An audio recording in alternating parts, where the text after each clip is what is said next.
Olá, sejam muito bem-vindas e bem-vindos a mais um episódio do Urbanidades. Eu sou o Danilo Cursino e, como de costume, estou aqui com João Freitas. Tudo certo, João? Salve, Danilo, tudo ótimo. Mais um episódio do Urbanidades.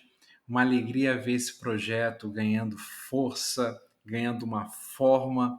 Então a gente está bem contente de estar novamente com um episódio novo. Exatamente, João. Estamos no nosso 11º episódio e continuamos firme nessa caminhada de trazer programas semanais, né, com entrevistas interessantes aí para os nossos ouvintes curtirem. E aproveitando então, já que a gente está falando sobre entrevistas, né, eu acho que você poderia falar um pouquinho sobre a entrevistada de hoje, que é a Jordânia, né? Isso, recebemos a Jordânia Eugênio para conversar um pouco sobre sua dissertação de mestrado.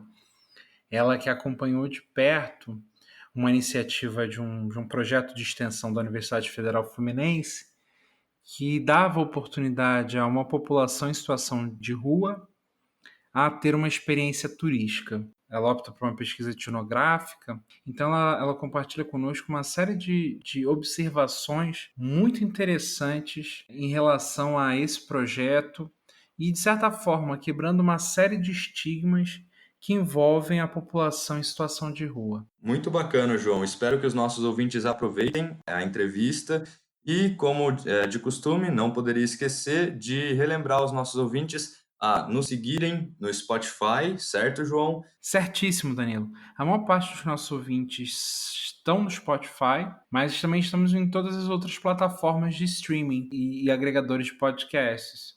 Aos que estão no Spotify, recomendo que nos sigam para acompanhar semanalmente as atualizações do Urbanidades. Postamos programas novos a cada domingo. E aos que nos ouvem pelo aplicativo de podcasts da Apple, peço encarecidamente que nos deem 5 estrelas, pois isso amplia a nossa visibilidade dentro da plataforma. Fechado, João. E as últimas recomendações, né, para os nossos ouvintes são duas.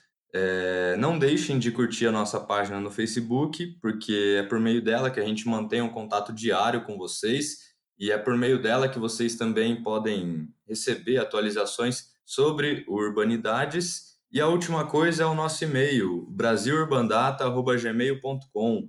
Nós estamos abertos a críticas, sugestões e, como o João gosta de falar também, estamos abertos a afagos e elogios. É isso, João. Sempre bom. Sempre bom. Vamos à entrevista? Simbora.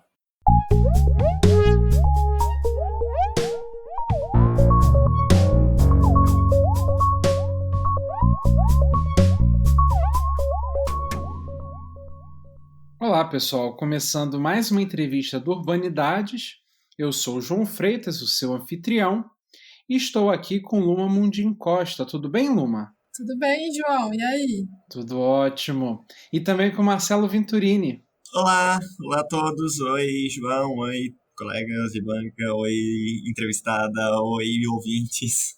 E a nossa entrevistada mais que especial, como o Marcelo gosta de dizer, Jordânia de Oliveira Eugênio, que vem falar hoje sobre a sua dissertação de mestrado, a experiência turística da população em situação de rua da cidade de Niterói, Rio de Janeiro, horizontes possíveis para o turismo social. Seja muito bem-vinda, Jordânia. Olá, gente. Boa noite. Obrigada pela oportunidade. Olá, ouvintes. É um prazer imenso estar com vocês para a gente poder falar um pouquinho sobre esse trabalho, sobre a pesquisa contínua aí que foi desenvolvida durante o mestrado entre os anos aí de 2016 e 2018. A pesquisa está quente ainda, né? Conta um pouquinho, Jordânia, para nós e para nossa audiência, um pouco da sua trajetória. Perfeito. Meu contato inicial com esse grupo, com a população em situação de rua, ele aconteceu num primeiro momento fora da academia. Na verdade, não foi com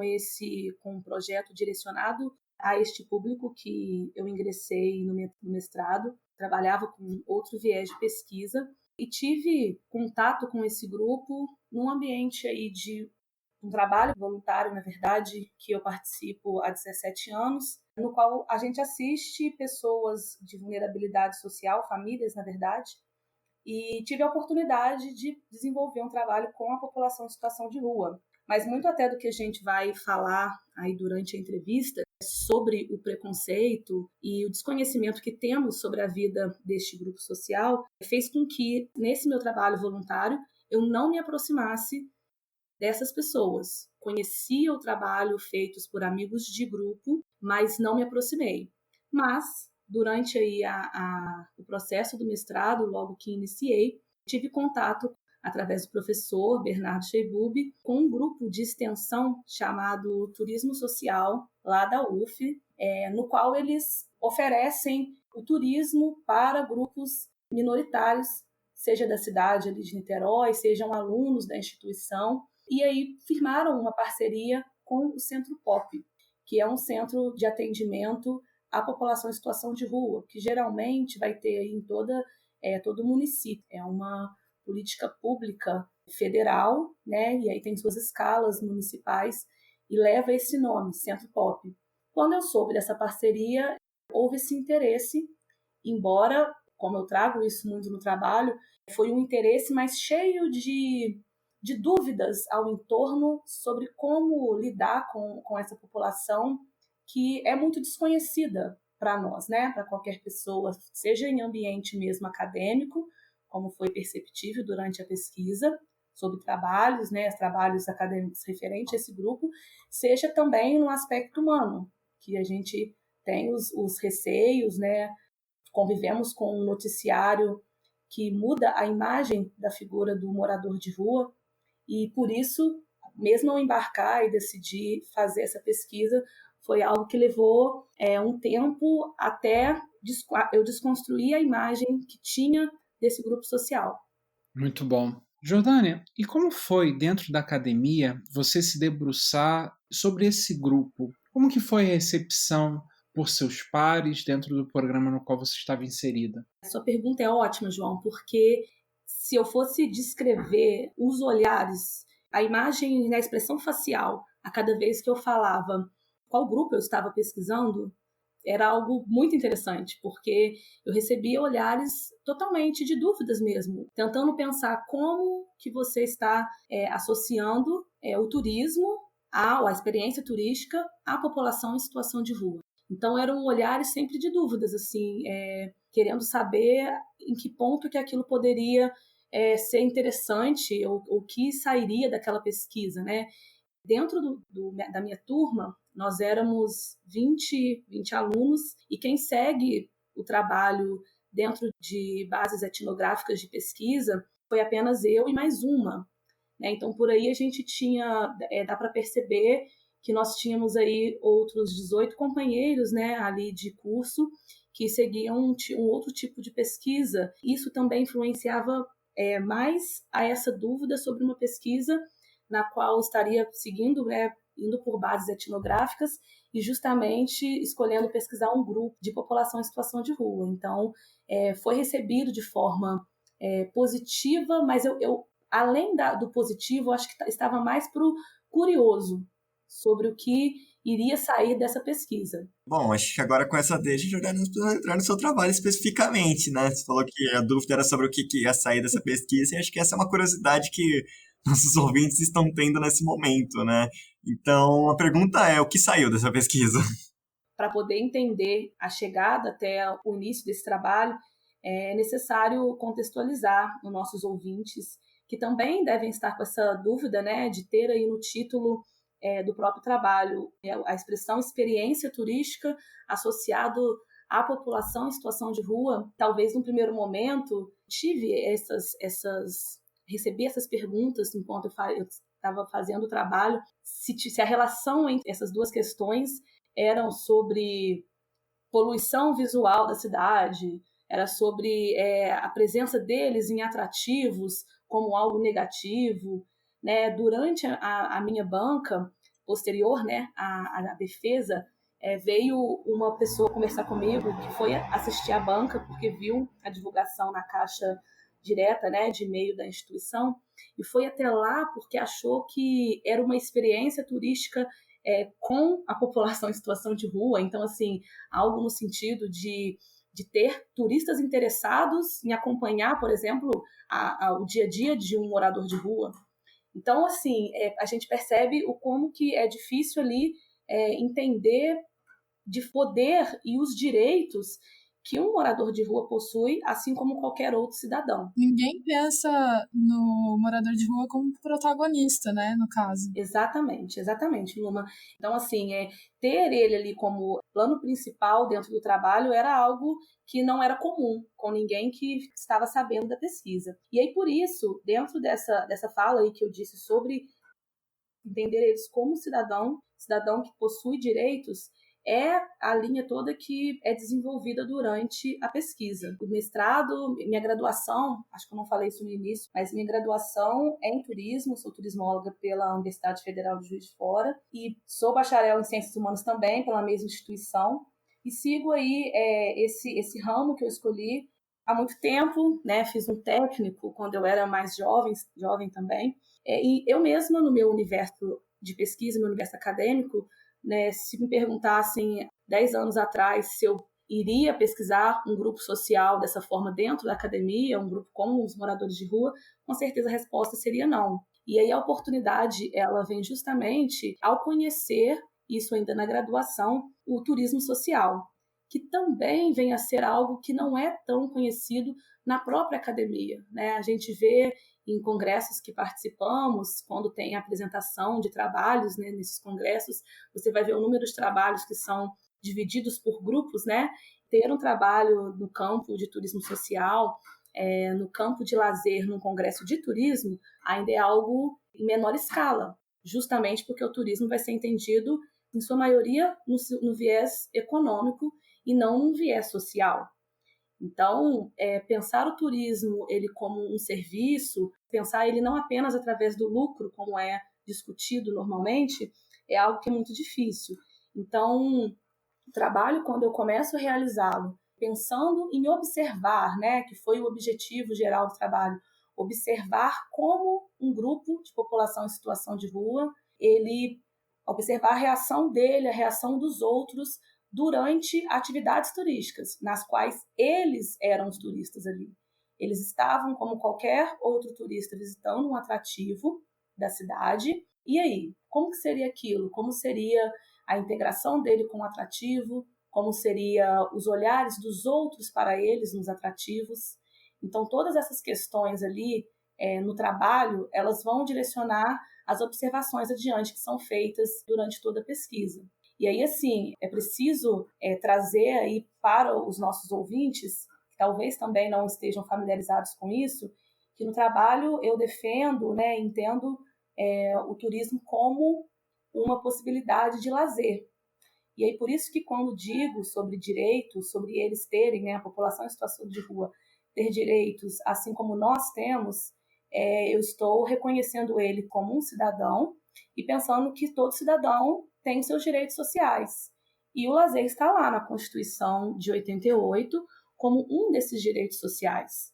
E aí é mais um debate amplo que a gente tem para poder fazer, é discutir o lazer como um direito social, porque ele também não é reconhecido nem por nós, até nós, por vezes, desconhecemos ou nem sabemos que ele está na Constituição ao lado de outros direitos, como segurança, educação, alimentação. E aí, obviamente, a gente tende a fazer uma escala de qual direito é melhor, de qual direito é pior, qual que tem que vir primeiro. E essa é uma discussão muito recorrente quando a gente vai falar de lazer. Só que justamente é discutido no trabalho que o lazer é algo inerente também ao ser humano. Então, embora hoje alguns, né, talvez não pensem nele como algo prioritário, nós vamos saber que ele está aqui na Constituição não é à toa. Tivemos pessoas no passado que julgaram que aquilo era essencial à vida humana e precisava ser garantido em lei. Mas o que é garantido hoje pela nossa Constituição quando fala em direito ao lazer? Que tipo de lei, que tipo de política pública é disponibilizada quando a gente fala em lazer? Será que não é só algo planificado, algo feito no automático para ser aplicado em todos os locais, em todos os âmbitos, né? Sem reconhecer a realidade, as preferências, a cultura, claro, dos locais? Então, é um debate urgente que ele tem uma amplitude até maior do que o debate do turismo social, que eu falei que é menor na academia, o de lazer já tem um destaque maior, mas ainda assim, embora estejamos falando do direito ao lazer, discutimos sobre isso, os outros cidadãos, as pessoas que estão fora da academia, mas que também possuem esse direito, não o reconhecem. Muito menos os grupos vulneráveis, que aí para eles vão ser destinados tipos de lazer totalmente planificado, totalmente automático, sem dar a eles a oportunidade de construir e pensar junto uma prática interessante de lazer. E aí, por esse motivo, pensar aí a população em situação de rua, visitando um atrativo turístico, né, fazendo turismo, participando de uma experiência turística, é algo que é distante num primeiro momento. E aí foi tão distante isso, porque mesmo quando comecei a observar o grupo, esse grupo que eu acompanhei, eram em média, variava o número de pessoas, né? Foi em média nossos encontros de 8 pessoas, durante os passeios chegou a 22 pessoas. Então era um grupo relativamente pequeno que eu fiz esse acompanhamento. E quando a gente conversava no grupo, né, durante tanto as abordagens semanais que eu tinha, que eu ia ao Centro Pop, tanto nas vezes que foram as visitas, né, as experiências turísticas, quando a gente discutia sobre a palavra turismo ou sobre mesmo o lazer e era colocado, eles não tinham essa noção de que aquilo era um direito deles, estar na cidade, que é deles também, e aí nós passamos por uma discussão ao direito à cidade, que é outro amplo debate, e eles não tinham essa noção de que eles poderiam estar fazendo aquilo num atrativo público, como foi o caso de alguns que vou falar mais à frente que eles visitaram, mas e os próprios moradores de rua, eles conseguem enxergar que existem barreiras invisíveis entre eles e um atrativo turístico, ainda que esse atrativo turístico seja público. Quando sentamos junto deles para, eu estou falando no plural, mas na verdade eu estava no papel de observação, né? Mas quando eles escolheram, né, houve um momento durante o projeto que eles puderam escolher onde eles iriam, porque a demanda por fazer turismo, vamos dizer assim, veio deles, o que é algo extremamente interessante, porque, como eu disse, quando o projeto Turismo Social da UF foi convidado a ter uma parceria com o Centro Pop, isso não foi à toa. Quem procurou o projeto de turismo social foram alunas do curso de serviço social da instituição, que fizeram um trabalho acadêmico, né, de uma disciplina nesse Centro Pop, e durante a roda delas de conversa, ao final da disciplina, eles gostariam de fazer alguma coisa com o grupo, na verdade, de doar alguma coisa para o grupo, queriam saber qual era a demanda. E aí eu entrevistei, pude conversar com uma das meninas, e ela me disse, né, a Priscila Alcântara, ela me disse, olha, a gente ficou surpresa porque durante a conversa a gente achou que o que a gente iria doar, os alunos, a sala, seria objetos, itens de higiene pessoal, roupa, talvez até algum alimento, mas alimento eles pensaram que talvez fosse em menor escala, mas roupas e objeto de higiene pessoal, eles estavam encaminhando para esse lado, né? Seria o gesto concreto ao final aí da disciplina, que iriam doar para as pessoas. E aí, durante a conversa, algum deles falou assim, a gente queria passear. E aí que elas pensaram, passear, né? Porque temos a impressão de que essas pessoas não precisam do lazer, né? Elas precisam do que aos nossos olhos parece mais urgente, que no caso é o banho, é a própria alimentação, é o local para dormir. Então, julgamos a partir do que a gente entende pelo estereótipo do morador de rua, sem entender a subjetividade de cada um. Então, quando é pensado no que a turma fazer com esse grupo, eles falam em passear. E é aí que ela lembra, né, que já viu em algum momento uma divulgação na UF sobre esse grupo Turismo Social e faz o contato. Enfim, então quando a gente teve essa reunião, eu acompanhei a reunião para poder saber quais atrativos eles iriam passear, né, eles iriam escolher ir inicialmente na cidade de Niterói, começou-se as discussões. Foi impresso fotos dos atrativos para que eles falassem onde eles gostariam de ir, votassem, né? E aí veio um grande primeiro momento aí de observação da pesquisa e de discussão. Dentre os atrativos que foram colocados, havia museus, que aí tem o estereótipo do museu fechado, casas com portões, com grades, e também tinham locais abertos na natureza, que de fato também existem portões, né, mas de fato também ficam fechados durante a noite, mas eles têm uma abertura maior, né, era o que dava para perceber. E aí, de uma forma assim, bem lógica, depois da fala de cada um que votou, não foi escolhido para ser conhecido por eles nenhum museu. E com certeza isso não foi à toa. Um deles coloca uma frase, eu trago ela, acho que como título, se eu não me engano, de um capítulo, que ele fala: eu moro ali, mas eu nunca entrei. E isso chama muita atenção de todo mundo, né? Porque o eu moro ali, quando ele diz, eu moro naquela calçada daquele museu, mas ele nunca adentrou, apesar de morar ali. E são escolhidos por eles um atrativo que é mais aberto, que é o MAC, Museu de Arte Contemporânea, lá da cidade de Niterói. É escolhido por eles porque, olhando assim, parece que é mais fácil de entrar do que talvez o Solar dos Jambeiros, que é um outro tipo de museu que existe na cidade. E aí, esse primeiro momento de votação, fica muito nítido que eles têm noção total ali na cidade de onde eles podem e para onde eles podem se deslocar, onde eles vão ser agredidos verbalmente ou apenas pelo olhar, onde eles sofrerão um maior preconceito ou onde eles conseguirão entrar sem ter nenhum problema. Uma questão interessante é como o grupo conversa entre si e é unido a partir da fala de outro, né? Tem um momento em que algum deles vota em determinado museu e o outro fala assim: não, mas ali fulano o segurança botou para fora. Então, rapidamente, todo mundo fala assim: então ali nós não vamos. Então, são características do grupo muito interessantes da gente debruçar assim, a pesquisa.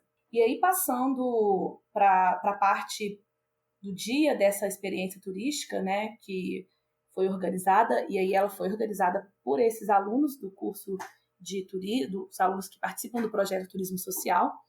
A gente tem outras questões aí para poder serem apresentadas. O que me surgiu de dúvida, agora você contando da escolha, do atrativo turístico e tudo mais, se esses alunos de turismo que representariam a instituição, universidade e tal, se eles foram usados como um intermédio entre o atrativo turístico e os moradores de rua, e se você acha que os moradores de rua se aproveitaram positivamente dessa oportunidade, tendo a representação da instituição universidade como uma autoridade que facilitaria essa experiência, né, de turismo. Ótima pergunta, Luna. Eu, como pesquisadora ali, acompanhava também, em paralelo, a reunião do grupo de alunos. E durante a reunião, eles debatiam essa postura, debatiam a importância deles ali, como quem estava fazendo o intermédio entre o grupo de população em situação de rua e o atrativo turístico, só que eles também se preocupavam com o que você perguntou. A todo tempo, era interessante ver isso nos alunos, eles falando: nossa, mas a gente conseguiu as entradas para o MAC, por exemplo, os bilhetes, de graça. Mas, poxa, será que se não fosse por nós, eles entrariam lá num dia comum, sozinhos? Então, era uma questão que era visível, assim, e preocupante para todo o grupo. E arrisco dizer, trago isso no trabalho, que possivelmente eles não seriam aceitos da mesma forma quando você tem uma outra, ainda mais uma instituição federal, uma universidade, representando eles ali. Ainda que eu tenha umas outras questões para pontuar de desrespeito e preconceito com eles, mesmo as pessoas vendo eles sendo acompanhados de alunos que estavam uniformizados, inclusive. O projeto tem uma camisa de identificação, crachá para os integrantes do projeto, né? Não para os participantes. Ou seja, ainda que tivesse a presença oficial ali de uma instituição, mesmo assim, isso não impediu também que houvesse momentos de de tensão entre o turista convencional, né, que aqui eu falo convencional me referindo ao turista que pagou por estar em determinado atrativo ou que faz isso dentro da sua rotina, algo comum, né, paralelo ao morador de rua. Então, a sua pergunta, ela com certeza foi pertinente, é pertinente, porque fica a questão de que será mesmo, após a experiência que eles tiveram, eles retornaram a um atrativo? E como será que foi esse retorno ao atrativo sem o acompanhamento? Porque, como eles mesmos relataram, eles sofrem esse preconceito na própria porta, por quem está ali na segurança, fora o preconceito visual dos outros turistas. Então, o fato de ter a instituição foi positivo para eles, né? Isso é relatado também durante minha pesquisa. Eu trago isso que em conversa com eles, todos viram como positiva a participação no projeto, e justamente as respostas, elas iam nessa linha de que foi positivo, pois eu pude conhecer, experienciar algo que eu nem imaginaria, porque um segundo momento do projeto, uma segunda experiência turística, eles puderam ir ao Pão de Açúcar. Então, isso foi foi mais diferente do que a experiência turística efetuada dentro da cidade de Niterói, porque aí o Pão de Açúcar é pago, é um atrativo mais distante economicamente deles, mais do que o atrativo público da cidade. Nunca imaginei que eu estaria aqui em cima, ou só vi isso aqui na televisão, só vi na novela, né? Então, foram expressões, sentimentos que o grupo teve, que foi diferente do que eles tiveram conhecendo a sua própria cidade, Niterói, no caso onde eles estão, que alguns são de lá, outros estavam de passagem, porque é uma realidade, né, dessa população. E lá no Pão de Açúcar foi uma realidade vivenciada na qual eles, com certeza, demonstraram ao final do projeto o sentimento de que, se não fosse pelos meninos da UF, pelo projeto, eles com certeza não acessariam aquele atrativo turístico, por ser, como eu disse aí, um dos mais conhecidos nacionalmente. Jordânia, a gente sabe que uma refeição não mata a fome. E essa experiência turística pontual, qual o impacto dela na vida dessa população em situação de rua que você conviveu durante esse período? Ótima questão, João. Com certeza, a gente pensar que essa experiência turística com eles não foi algo que talvez tenha mudado a visão tanto de quem os recebeu nos atrativos, e aí digo isso por parte dos próprios seguranças ou de quem trabalhou no atrativo, e também nem por parte deles, talvez tenha sido algo que fez com que virasse rotina a visitação a atrativos turísticos. Mas, ao final da última experiência turística, que foi a do Pão de Açúcar, muitos deles relatam que se sentiram algo mais voltado à questão emocional, né, humana deles, que se sentiram, após as experiências, tendo mais valor, que sentiram que antes eles não podiam, só passavam e só olhavam, agora eles pelo menos passavam e sabiam que já tinham conhecido. Infelizmente, não houve, por parte de nenhum com quem eu conversei, alguém que disse ter retornado em algum atrativo posterior à visita, porque nós tivemos um intervalo de 2 meses da visita aos atrativos em Niterói para a visita lá no Rio. Então, não houve nenhum que me disse que repetiu alguma visita dentro de Niterói, nos meses que eu ainda acompanhei, mas ficaram com o sentimento de que podem ir, né, de que eles podem acessar. Embora tenha várias barreiras invisíveis para este acesso acontecer, ficou o sentimento de poder ir até o local. Talvez o relato mais interessante de quem repetiu e fez disso uma rotina não ocorreu através do projeto Turismo Social. Foi um relato feito pelas funcionárias, né, lá do Centro Pop, de um projeto municipal que levou eles à biblioteca da cidade, para conhecer a biblioteca da cidade, também tem um acesso gratuito. E aí ela mencionou que um senhor, ele retornou e retorna, né? Ele fez da biblioteca um local no qual ele visita, né? Para poder sentar. Ela disse que não é nem propriamente para ler, né? Mas para sentar e desenhar e estar no ambiente da biblioteca. Quando comecei a pesquisar e já sabia desse relato feito pela funcionária, eu mesmo ainda assim tinha a esperança, né? Assim, pensava assim que, quem sabe, esse projeto também pode suscitar neles essa vontade de retornar ao local, né, a um dos atrativos que eles foram levados pelo grupo, mas também retornar depois.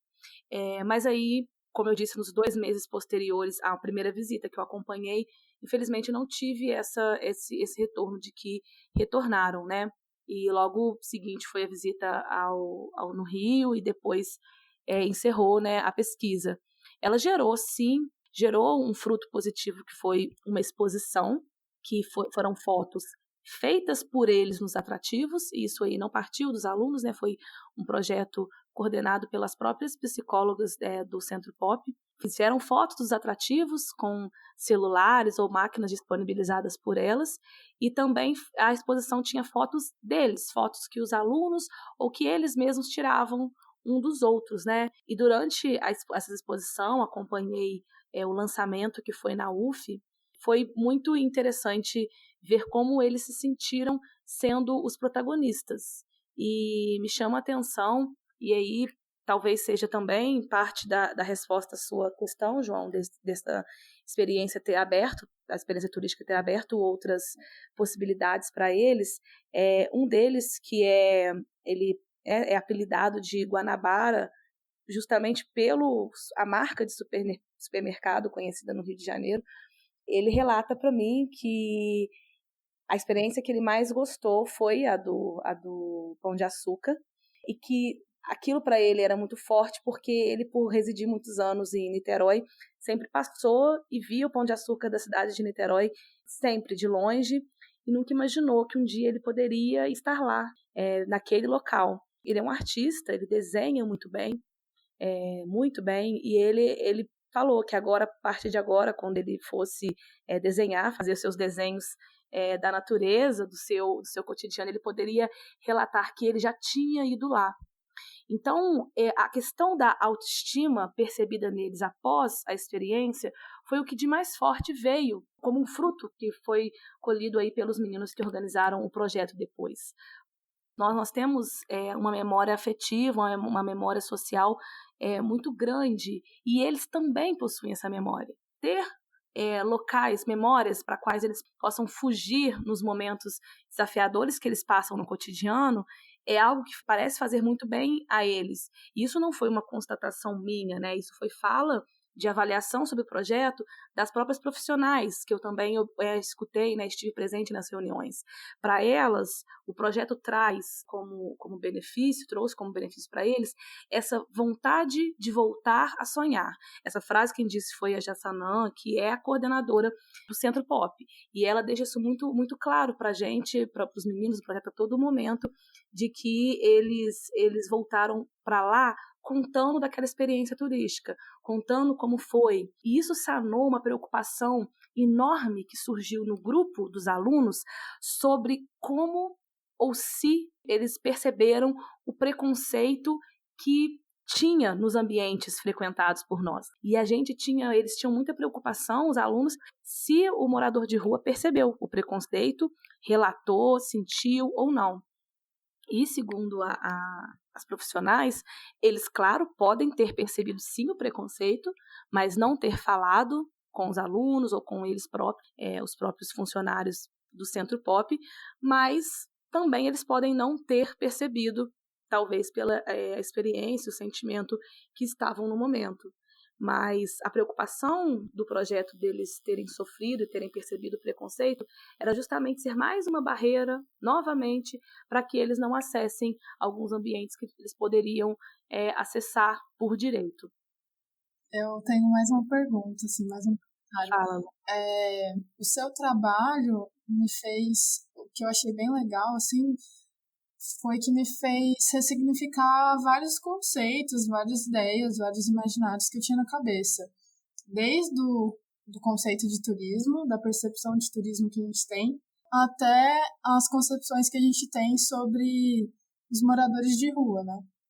Então, me fez ressignificar o turismo no sentido de pensar o turismo como uma coisa que a gente pode ter no nosso cotidiano, né?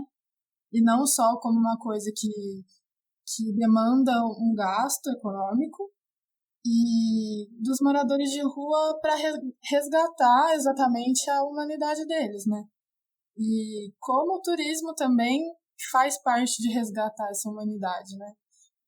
Eu lembro de um trecho que você está tentando definir ali o turismo. Você diz sobre os autores que falam sobre o estranhamento que faz parte do turismo, né? Estranhar o lugar e, a partir desse estranhamento, produzir novos significados, novos sentimentos, novas reflexões. E isso é incrível, né? Porque a gente coloca o turismo como uma coisa tão separada da nossa vida, da nossa rotina, né? E isso pode ser uma coisa que perpassa a rotina, né?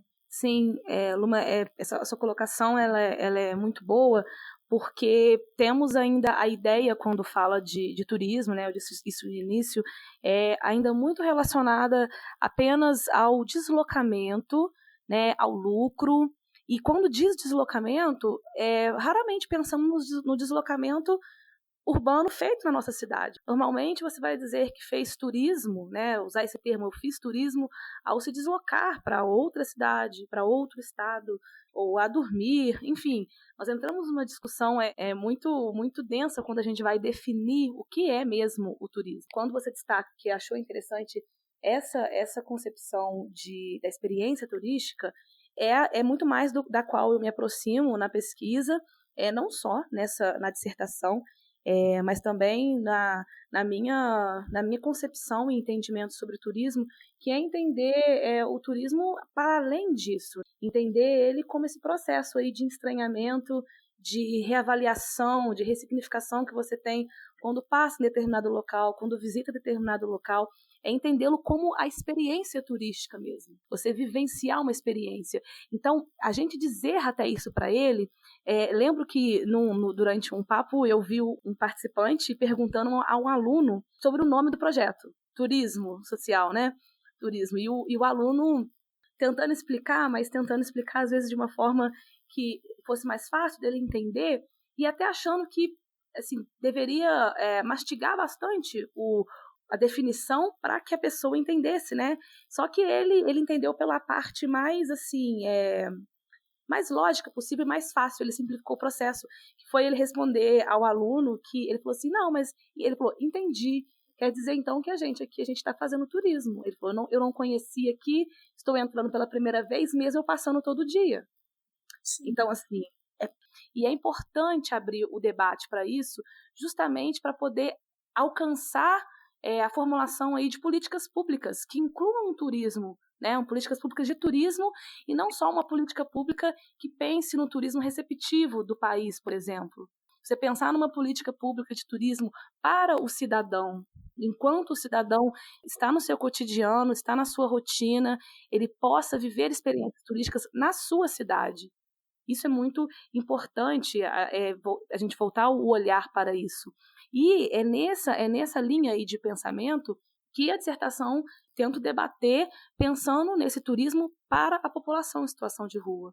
E tem um trecho que eu até discuto falando que são duas coisas que sofrem do mesmo mal, assim, o entendimento do turismo a partir de um viés social, a partir de um viés que pressupõe o serviço e não só o lucro, e o entendimento da população em situação de rua, que, bem como você disse, é uma desconstrução que você está tendo e que eu tive. Foi também um desafio grande para mim. Nunca tinha feito uma pesquisa ao longo da trajetória acadêmica que tivesse um viés etnográfico tão forte como teve essa. E com certeza, para mim, me deparar com esse grupo social foi algo, ali foi desconstrução, após desconstrução, e acho que ainda estou me desconstruindo quando olho para eles, né? Não está encerrado o processo, acho que nunca vai estar. Aproveitando esse ensejo, Jordânia, eu perguntei antes o que mudava, né, para esses moradores de rua essa experiência.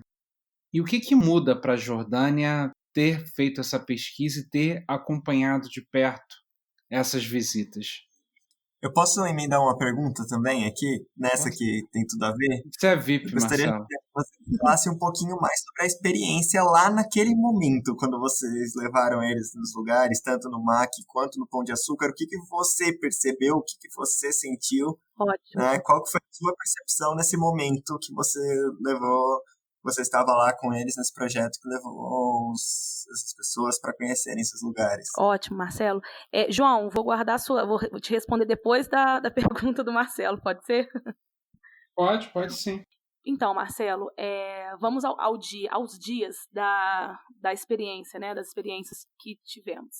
O primeiro dia, que foi esse dia em Niterói, no qual fizemos um roteiro, no qual primeiro eles foram ao MAC, depois foram ao Maquinho, que é algo interessante a destacar, porque hoje funciona como um centro cultural lá na cidade de Niterói, que atende uma comunidade periférica.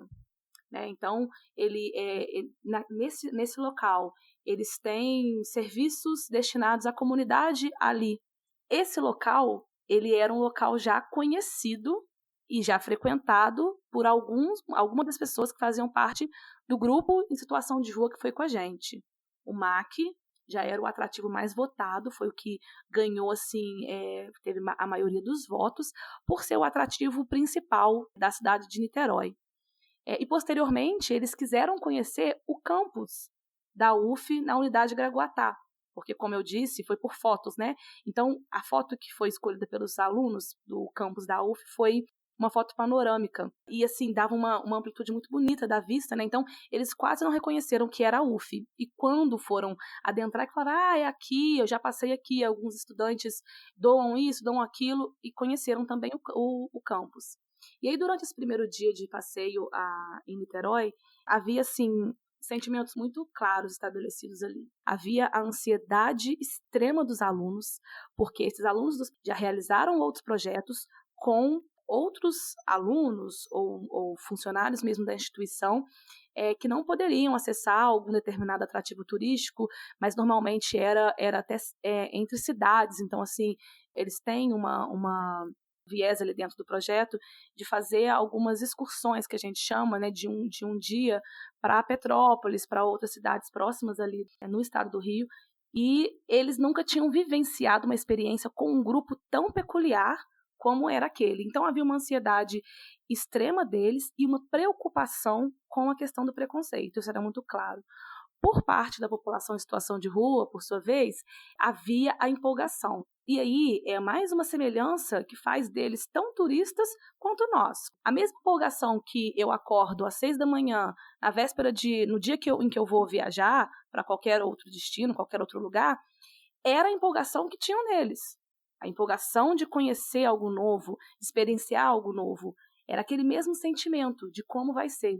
Nos encontramos em determinado local, fomos de ônibus todos juntos e paramos no MAC.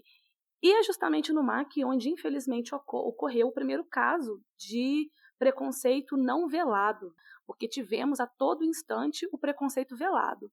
Mas o preconceito escancarado aconteceu imediatamente na nossa chegada ali ao MAC. Como eu disse, os alunos estavam uniformizados com a camisa do projeto, eu não. Eu estava junto com eles, né, mas não estava uniformizada. E a gente chegou e logo tem uma rampa de acesso ao primeiro piso, né, onde tem as exposições. E assim que chegou, um segurança chamou, né, uma das meninas que estavam identificadas, né, e ali somente ela, e aí chamou atenção a frase que ele fala com ela, somente ela estava direcionando para subir a rampa e estava todo mundo indo no fluxo atrás dela. Mas aí o segurança provavelmente falou com ela assim, só você, né? Porque ela fez sinal assim pra gente, esperem. E aí, primeiro ela subiu, pegou os bilhetes, né, um adesivo para poder de identificação para qualquer turista, e não foi só colado no grupo de população em situação de rua, em mim também, em todo o resto. E aí identificou todo mundo com adesivo e subimos para as salas de exposições. Neste dia, estava tendo exposição, dois tipos de exposição assim que correlacionam com um fato aqui de preconceito, que eu vou relatar. Uma era uma exposição de arte contemporânea e que você podia ter contato com a arte tocando. Podia se tocar nas peças e tinha monitores o tempo todo ali do próprio MAC falando que podia para isso. E havia, no outro lado, de uma outra sala, uma exposição de música popular brasileira, na qual tinha vários vinis, né, nas paredes ali, e um vinil tocando uma música. Todos pressupomos que eram músicas daqueles vinis que, né, poderia estar na parede ali, enfim. E aí o primeiro embate acontece com um jovem, eu estava próximo dele, por acaso, eu estava nessa mesma sala de museu fazendo a observação, do museu fazendo essa observação, e ele, na sala anterior, havia tocado nas artes, participado ali do grupo que estávamos, era o único jovem abaixo dos 25 anos. Todo o resto do grupo, nesse dia, éramos 21, eram adultos, né? E aí, justamente esse jovem foi até a parte do vinil e pressupôs que, poxa, eu pude tocar nas artes na sala anterior. Ele pressupôs que estava tocando uma música, então ele poderia pegar um vinil da parede e colocar e trocar. É o que ele depois conversou comigo. Isso eu estava de longe, só observando. E aí ele estava lá, vamos dizer assim, escolhendo o vinil, olhando assim na parede, as capas dos vinis, e aí ele foi puxar dentro de uma capa para retirar um vinil para colocar.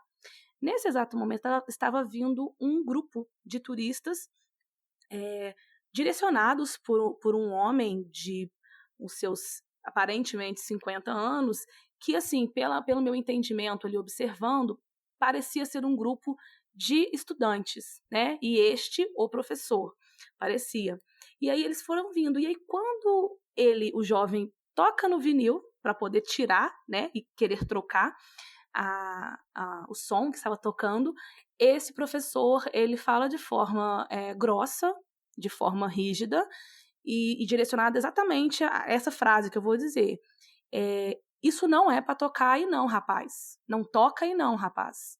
Como uma ordem, passando uma ordem para o jovem. E aí foi um clima muito tenso ali, e foi algo bem desafiador para mim, que não consegui me manter no papel de observante.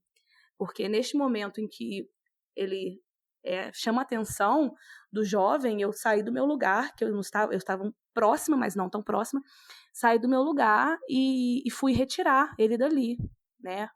E ele, totalmente, assim, constrangido com a situação, a primeira coisa que ele veio falar comigo, como um ato de justificativa, era: eu não sabia, eu só queria trocar música, eu não sabia que eu não podia trocar, porque na outra sala eu podia mexer.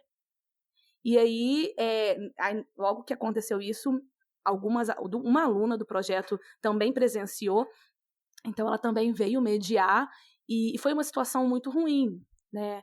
Porque qual era a característica física deste jovem? Era um jovem negro que aparentava ter os seus 20 anos. E esse estereótipo é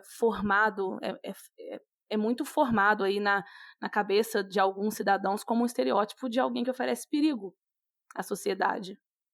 E ali o que ele sofreu foi um preconceito violento, e principalmente pela forma de falar e de direção a ele que teve esse senhor. Então, isso foi na primeira experiência e no primeiro atrativo. Então, imaginem que os próprios alunos depois souberam, né, porque uma aluna assistiu, viu a cena, ela foi relatando com os outros. Depois disso, houve um momento de tensão com todo o grupo de alunos, na preocupação de pensar: poxa, já no primeiro atrativo tem um embate desse. Porque constrangeu tudo que todo mundo ali menos queria, os alunos ao organizarem, era que essas pessoas que já têm um preconceito tão enraizado, vivem, né, isso tão enraizado neles durante o seu dia a dia, ter também isso no ambiente ali turístico que estava sendo apresentado para eles de certa forma. Então, esse dia, essa cena, aliás, é uma cena que não sai ali das minhas lembranças, principalmente pela sensação de impotência e de não culpa que ele tinha, que o jovem tinha. Talvez fosse a primeira vez que ele tivesse num museu. No MAC eu sei que era. E ele justamente ali já é repreendido por alguém que ele não conhece e de uma forma nada educada. Então foi uma questão delicada para aquele dia e que ficou assim pensando, inclusive em mim, fiquei pensando como seria as outras visitas, as outras salas, porque a gente estava na segunda sala, na segunda exposição apenas, e tinha mais exposições ainda ali no MAC. Então a gente ficou apreensivo pensando como que seria, ou se teria outros fatos ali de preconceito.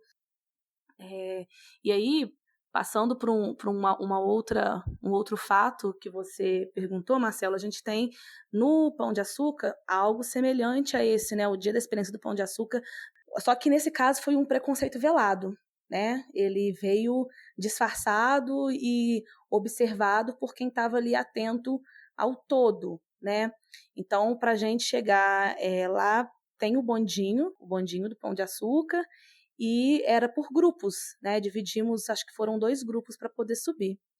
E no grupo que eu subi, tinham misturados no grupo tanto os participantes do projeto, né, moradores de rua, como os alunos e como turistas que também estavam a passeio ali. E foi interessante porque, mesmo tendo aquela identificação que eu falei de uniforme por parte dos alunos, e a gente dentro do bondinho tirando fotos, conversando, trocando ali, vivenciando aquele momento, houve uma senhora que eu pude observar que colocou a bolsa rente ao corpo, naquele gesto de insegurança por parte dela e de medo, porque ela olhou ao seu redor e tinham pessoas que, pelo estereótipo, não deveriam estar ali, né? E aí, se me perguntarem, qual o estereótipo dessas pessoas?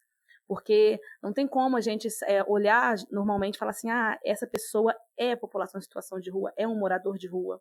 Não é que essa senhora do bondinho sabia que ele era um morador de rua, ou mesmo que a pessoa lá do MAC que repreendeu o jovem também sabia que ele era um morador de rua. Não, eles não sabiam quem eram. Mas agrava mais a situação, porque o estereótipo dele é do pobre atual do Brasil.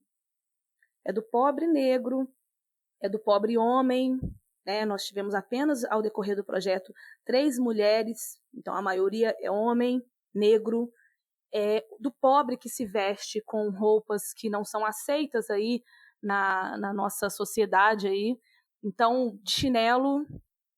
Então esse estereótipo era o estereótipo do grupo, e a senhora, ao colocar a roupa rente ao corpo, é porque ela se viu num meio de transporte, num bondinho, onde estávamos em maioria. Eles estavam em maioria e ela em minoria. Ela estava acompanhada apenas do marido ali naquele momento. Então, aquilo foi um preconceito velado, né? Eu observei, depois troquei com alguns alunos que também observaram, e aí entramos naquela questão que eu já disse. Como será que foi isso para o morador de rua? Será que ele observou e já vê aquilo como comum e não se surpreendeu?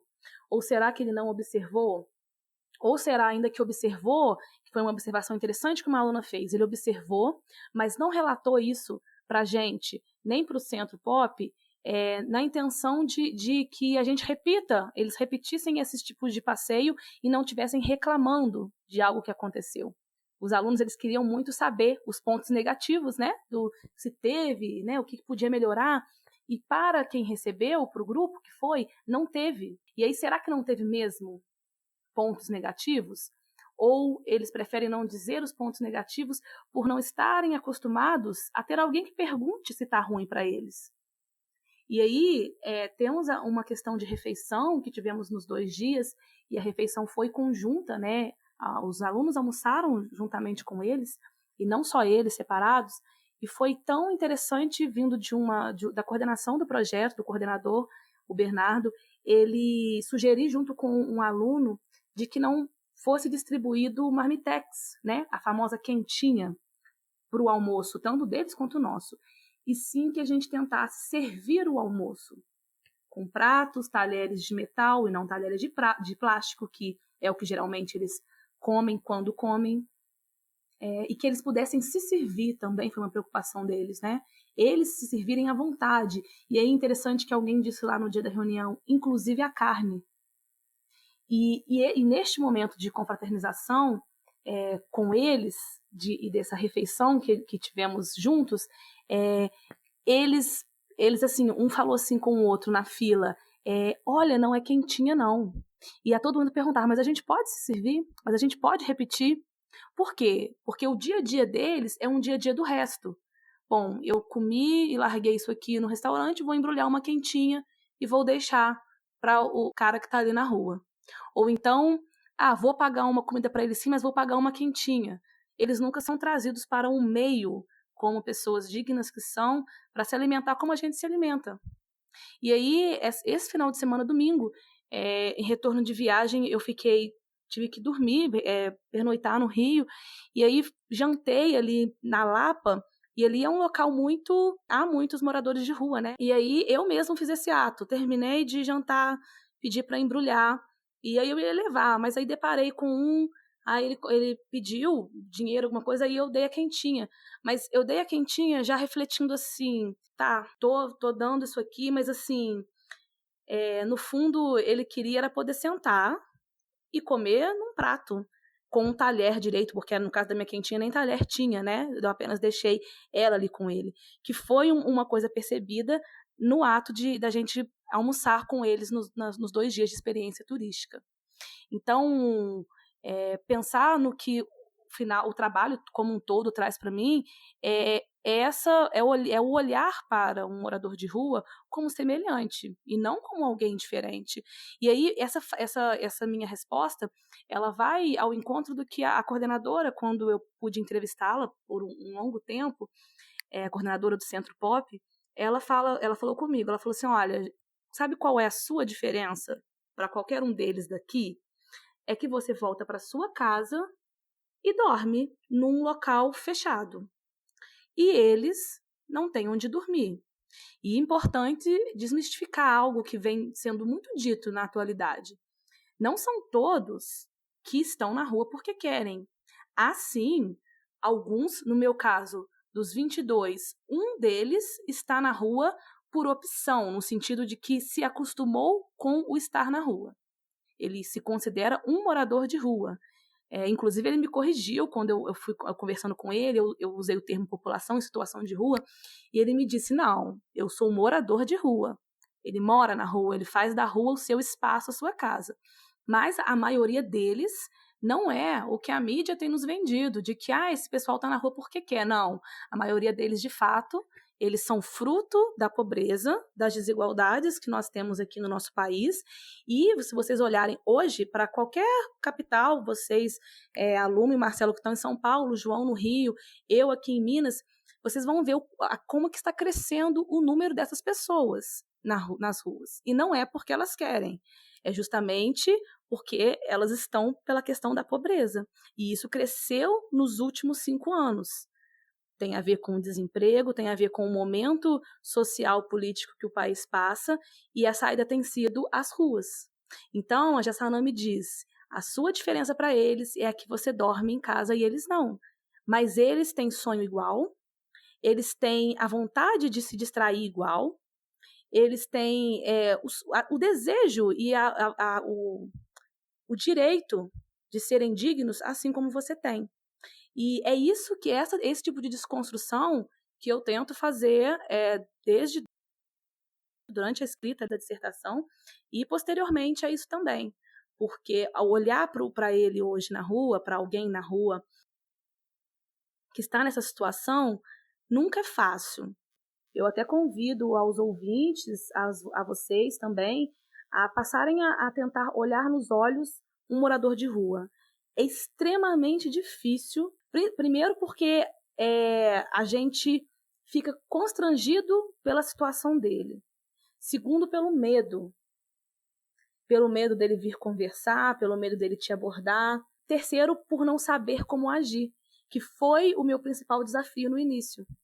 O não saber como agir, o não conseguir encará-los por mais de 3 segundos, né? O meu início de inserção no campo foi ali, desafiador, pela questão de gênero, por eu ser mulher, foi assim difícil eu quebrar assim o preconceito e o medo de sofrer algum tipo de assédio, porque eu tive também esse receio. Isso foi talvez a primeira questão que surgiu para mim quando eu fiz a visita ao Centro Pop.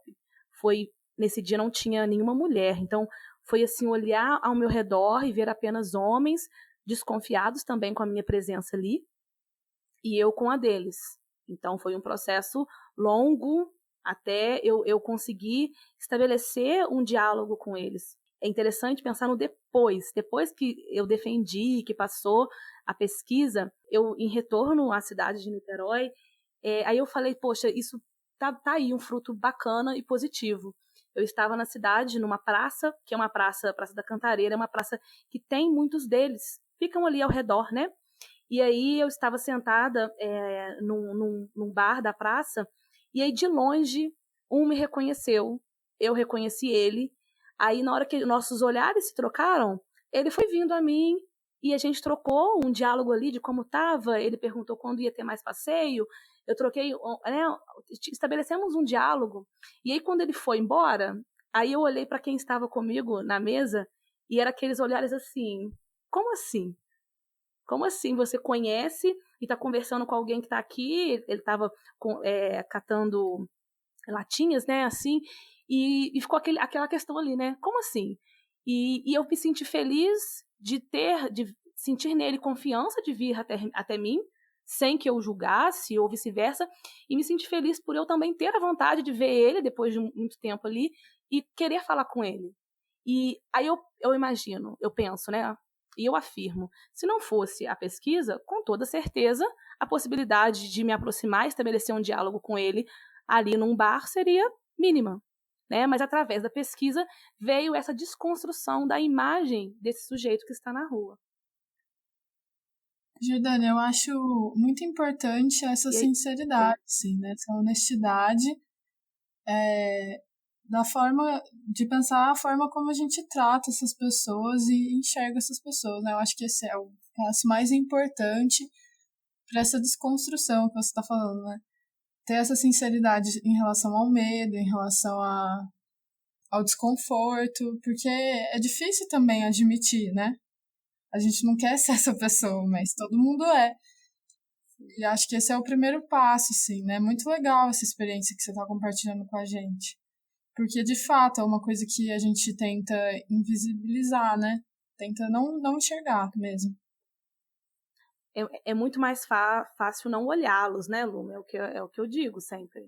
E a gente faz isso. Não achem que o fato de eu ter feito a pesquisa fez com que eu pare com todo mundo, com todo morador de rua, estabeleça algum diálogo, ou não sinta mais medo, ou não tenha... Não, nada disso.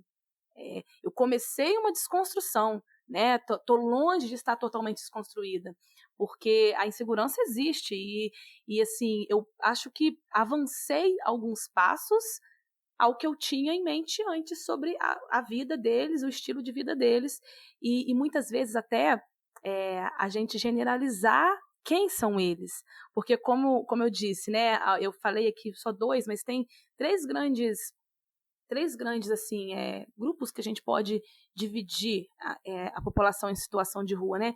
Nós temos aqueles que são os moradores, se consideram os moradores de rua, que não têm vontade mais de voltar para casa ou mesmo frequentar um abrigo, que existe algumas cidades têm aqueles abrigos para dormir, que seja.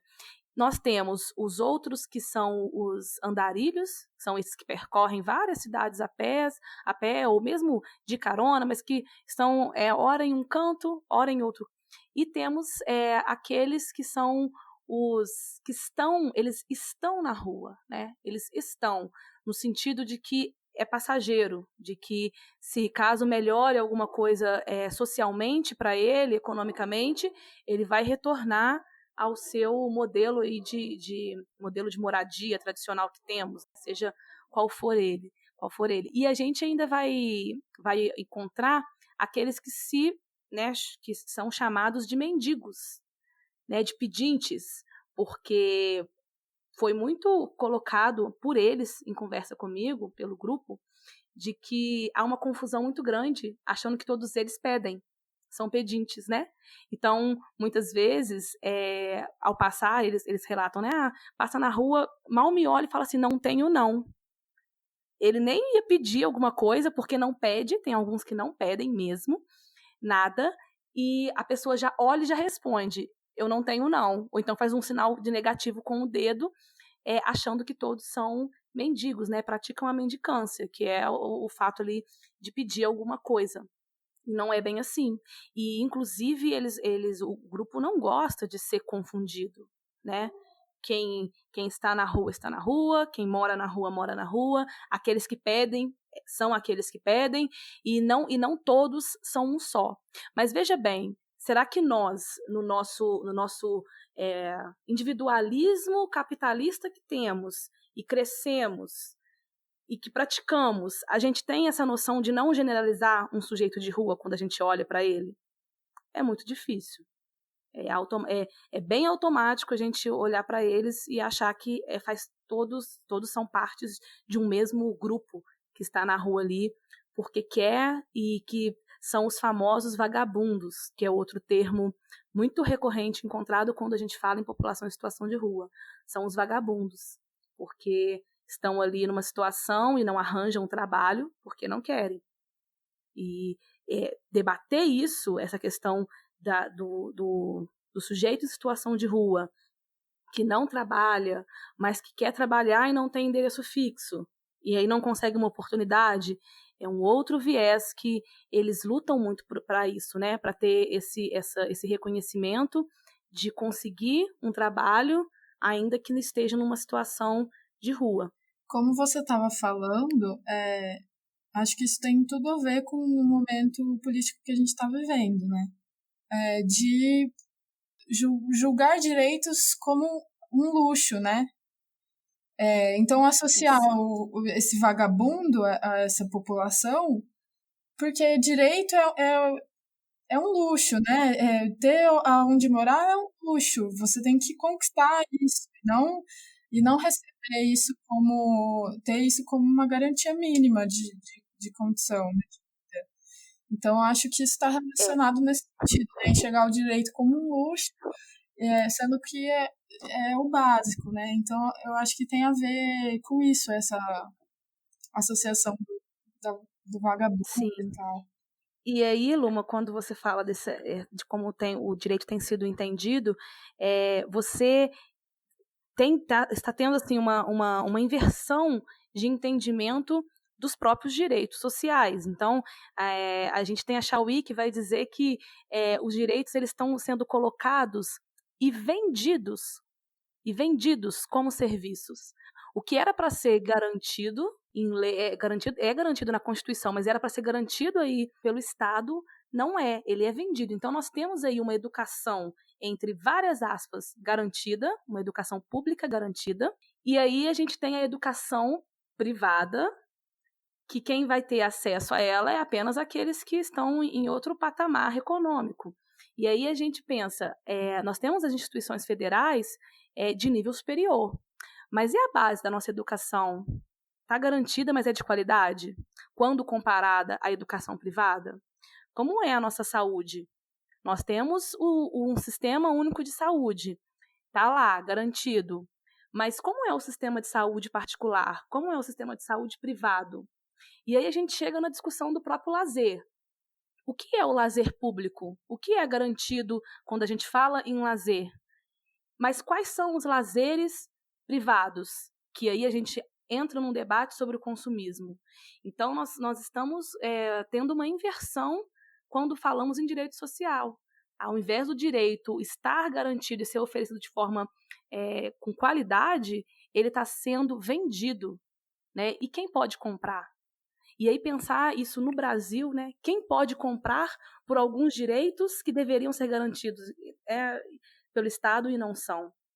Então, e aí é muito interessante você entender que talvez vocês, eu hoje me coloco como privilegiada quando me comparo o meu acesso a alguns direitos que eu posso comprar, mas que eu deveria ter garantido, direito de qualidade, mas eu compro. Então, eu tenho o privilégio de poder comprar por um lazer pago, ou eu posso comprar por uma saúde de qualidade paga, mas e aquele que não pode comprar um lazer pago, ou comprar a saúde, ou comprar algo ali na educação? Ele tem que se contentar com o que está garantido em Constituição. Mas a pergunta é, isso que está sendo garantido é bom ou não? Então, a gente entra aí num debate de desigualdade enorme que o nosso país enfrenta e está enfrentando, né? Jordânia, nossa, que contribuição significativa aqui, não só da sua pesquisa, mas de poder ver essa realidade social que nos é tão tocante, de certa forma, através dos seus olhos. Luma, Marcelo, obrigado mais uma vez pela parceria, por estarmos construindo esse Urbanidade juntos. Nós que agradecemos, é uma delícia sempre. Com certeza, muito bom e muito obrigado, Jordânia. Foi, assim, muito legal. Espero que os ouvintes todos gostem. Muito obrigado a todos que nos ouviram. E espero que tenham gostado, espero que estejam aproveitando nossas entrevistas, porque, enfim, é por isso que a gente faz isso, né? Justamente para divulgar, para circular não só o conhecimento produzido, como também as impressões, né? Como nós fizemos hoje. Isso que eu acho que é para isso que vale, isso que a gente está fazendo, né? Então espero que, do mesmo jeito que toca a gente, toque quem nos ouve, né? O prazer foi todo meu conversar com vocês. Espero ter aí contribuído, trocado uma ideia, né? Porque acho que foi válido. Obrigado pelo convite, fiquei muito feliz. E por último, queria deixar para vocês, para os ouvintes, um último relato, e aí pessoal, né? A Jordânia turista que esteve com a população em situação de rua, e foi algo que me aproximou ainda mais deles, que foi o fato de, na segunda experiência que fomos ao Pão de Açúcar, eu também não conhecer o local. Então, quando estive com eles pesquisando, observando, em vários momentos, eu estive ao lado deles como turista e expressando o mesmo sentimento de encantamento com aquela experiência de forma igual. Então, nesse momento, eu percebi que eu tinha muito mais em comum com eles do que diferente. E que aquele momento só foi possível dentro de uma experiência turística.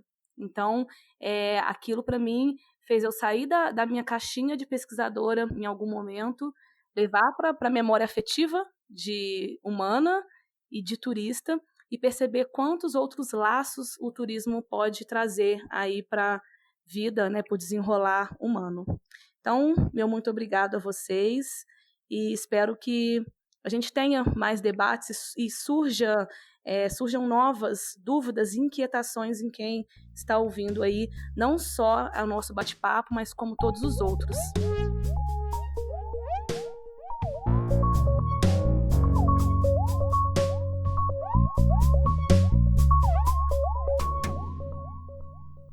O Urbanidades é produzido pelo Urban Data Brasil, banco de dados bibliográfico sobre o Brasil urbano. O Urban Data está vinculado ao Centro de Estudos da Metrópole e está sediado no Departamento de Sociologia da Universidade de São Paulo.